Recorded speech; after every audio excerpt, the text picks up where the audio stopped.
मुझे सम्मान देने के लिए प्रभु ने आपको यहाँ भेजा।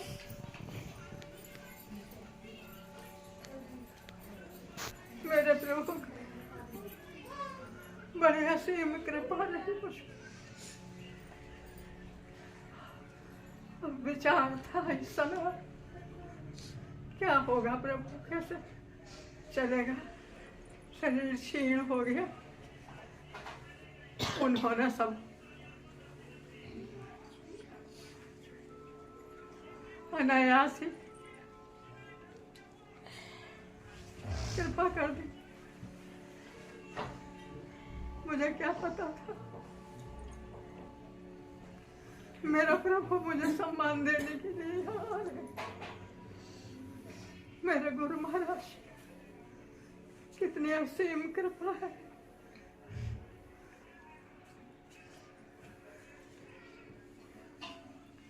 मेरे लिए आप यहाँ आए, धन्यवाद मेरे दाता, मेरे परम पिता, आपका बहुत बहुत धन्यवाद। सबरी के घर राम पधारे।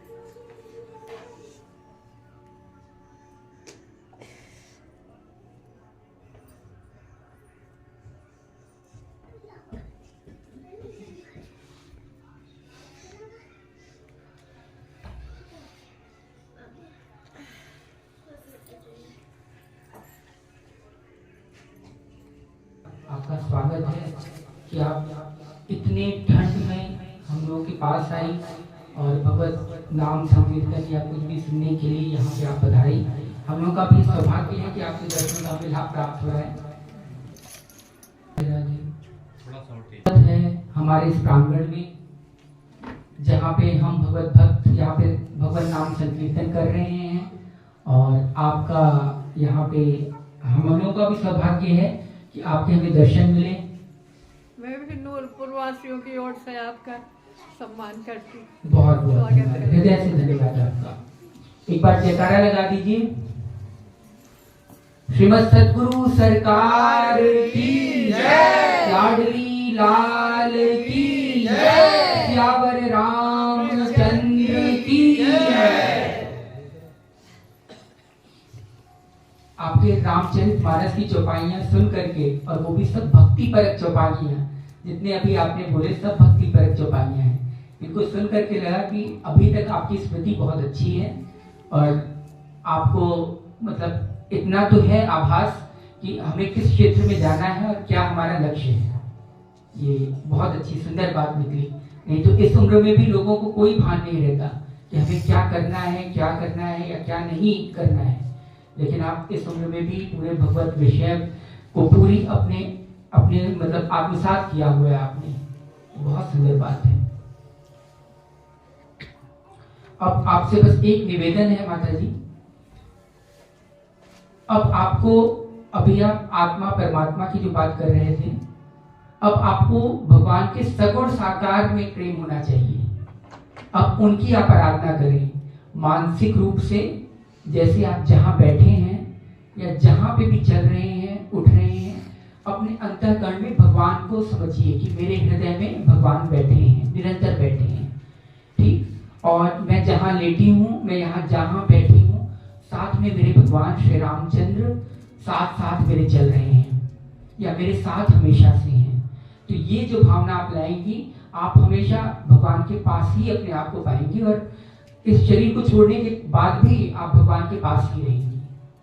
उन्हीं के लोक में, उन्हीं के लोकों में निवास करेंगी। और ये इतनी सुंदर बात है कि इस समय भी, इस अवस्था में भी, क्योंकि वृद्धावस्था में बिल्कुल भी भगवान का स्मरण नहीं होता, बिल्कुल भी नहीं होता, लेकिन इस समय भी इनको रामायण की चौपाइयां याद हैं, भक्ति परक दोहे याद हैं। और भक्ति परक दोहों को आते ही इन्होंने किस उद्देश्य से बोलना शुरू किया, और साथ ही साथ भावना भी है इनमें।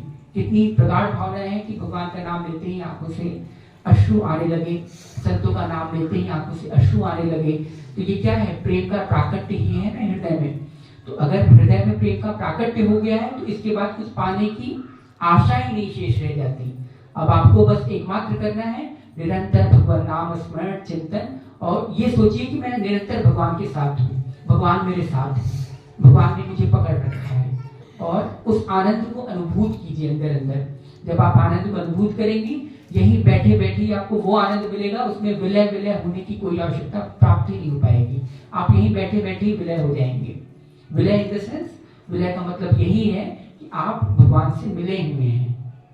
ऐसा नहीं होता कि मृत्यु के बाद ही विलय भगवान में होता है। व्यक्ति या मनुष्य या जीव जब जिस समय भगवत प्राप्ति करता है, उसी समय भगवान से मिल जाता है, उसका योग हो जाता है, युज्य हो जाता है उसका। और इसमें न वृद्धावस्था का कोई अपेक्षा रखनी पड़ती है, न आयु की अपेक्षा रखनी पड़ती है कि जब हम, या मृत्यु की अपेक्षा रखनी पड़ती है कि जब हम मरेंगे तब हमें भगवान की प्राप्ति होगी। भगवान की प्राप्ति जीते जी हो जाती है, लेकिन उस अवस्था का ज्ञान होना चाहिए, उस अवस्था का समर्पण, त्याग, बलिदान, भगवान के प्रति शरणागति, उस स्तर का हृदय में प्रेम का अंकुरण होना चाहिए। तब इसके बाद फिर तो हरि व्यापक सर्वत्र समाना, प्रेम ते प्रकट हो ही में जाना। सब जगह आपको बस भगवान ही भगवान नजर आएंगे। और राम ही केवल प्रेम प्यारा, जान ले उसे जान निहारा। अभी आपने बोला ना, सिर्फ प्रेम से प्रकट होते हैं, बस एकमात्र प्रेम से प्रकट हो ही में जाना। और उनके लिए कोई विधि निषेध है ही नहीं कि उनको नहा करके करना है, उनको जो है अगरबत्ती चढ़ानी है तभी भगवान मिलेंगे ना। एकमात्र भाव से, भाव प्रधान है। अगर भाव जो है आपके हृदय में, तो भगवान की प्राप्ति आपको वैसे ही है। बैठे बिठाए भगवान की प्राप्ति है, उसमें अन्यत्र कहीं जाने की आवश्यकता नहीं है। अब आपके पास जितना समय है, एकमात्र अपने आप को ऐसा फील करिए, महसूस करिए कि मेरे पास, मेरे हृदय में मेरे श्याम सुंदर या मेरे राम सुंदर जो भी हैं, सब मेरे हृदय में मौजूद हैं, मेरे हृदय में बैठे हैं। भगवान शिव या जिसको भी आप मानते हैं अभी। और आप, मैं यहाँ पे नहीं बताऊंगा, लेकिन अभी मैं जो चीजें देख रहा हूँ वो आपकी स्थिति बहुत ही अच्छी है।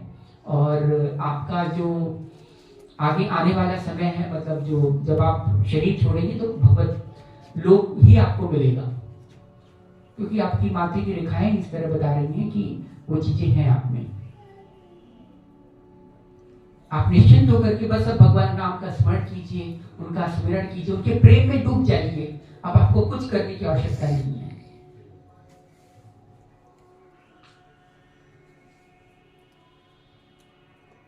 ये जो अश्रु हैं, ये एकमात्र भगवान के प्रेम में निकाली है। जैसे शबरी ने निकाला था ना प्रेम में, निरंतर भगवान का चिंतन, भगवान के हृदय से भगवान के लिए हर कार्य करना, भगवान के निमित्त हर कार्य करना। उसी प्रकार आप बस जितना समय बाकी है उतना भगवान में मन लगाइए। अब आपके, क्योंकि आपने सभी कर्तव्यों का निर्वहन अपना पूर्ण तरीके से कर दिया है, अब कोई चीज बाकी नहीं रह गया है। अब बस आप जो अब समृद्धि, जो अपनी संपत्ति लेके जाने वाले हैं, वो यही है, वही भगवान का स्मरण, वही चिंतन। अब जितना समय बचा है बस भगवान का स्मरण, उनका चिंतन, उन्हीं का नाम, उन्हीं का गुणगान। और आपके अंदर प्रेम का प्राकट्य है। ये मैंने वहीं से देख लिया था जब आप वहां गेट से आपको लेके आया जा रहा था, तभी वहीं से समझ में आ गया था कि आपके अंदर वो चीजें हैं पहले से ही। और जैसे ही आपने यहाँ पे आई तो आपने प्रत्यक्ष को प्रमाण दे दिया। जब इन्होंने चौपाइयां शुरू की ना समझ में आ गया कि वही। ये बहुत सुंदर बात है। और आज के समय में वृद्धावस्था में भगवान में लग जाना, ये बहुत बड़ी वो चीज है। हाँ, ये बोलना श्री चतुर्भुज सहाय, डैम पे नगर मथुरा। कितना समय हो गया उनसे मिलने? वो तो बहुत पहले चले गए। जिया माँ थी, उनकी पत्नी गुरु माता, उनके द्वार सब में पहुंचे। उस समय पंडित महिलाल जी थे। आप कब मिले उनसे? कौन से सन में? मैं सन 73 में, तो 73 से पहले ही पहुंच गई हूँ। 73 से पहले हो गई। गुरु माता आती थी, लोग सत्संग करा के जाती थी। धामपुर भंडारा होता था, तो लौटते समय नूरपुर आती थी। मणि हृदय में समाई साहिब, मणि हृदय में समाई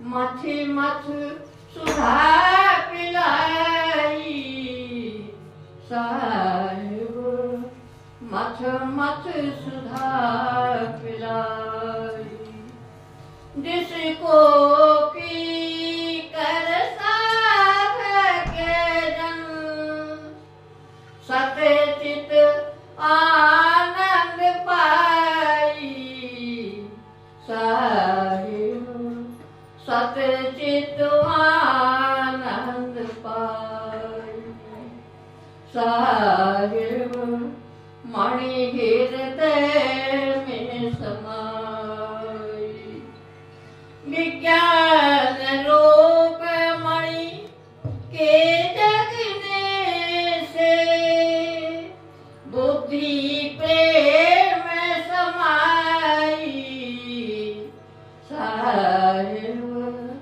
ऋतंभरा नाम धराई मोह दरिद्र निकट नहीं आता काम क्रोध लोभ जल जाई साहिब गुणातीत पद पाई साहिब मणि हृदय में समाई शोक रहित विषयों से मुक्त है शोक रहित विषयों से मुक्त है मैं मेरा हट जाई साहिब जग तुम्हारा दर्शाई करुणा सागर करुणा कीजे करुणा सागर करुणा कीजे मैं तुम में मिल जाई साहिब मैं तुम में मिल जाई साहिब मणि हृदय में समाई ओम शांति शांति नवम सरल सब सोचल हीना मम भरो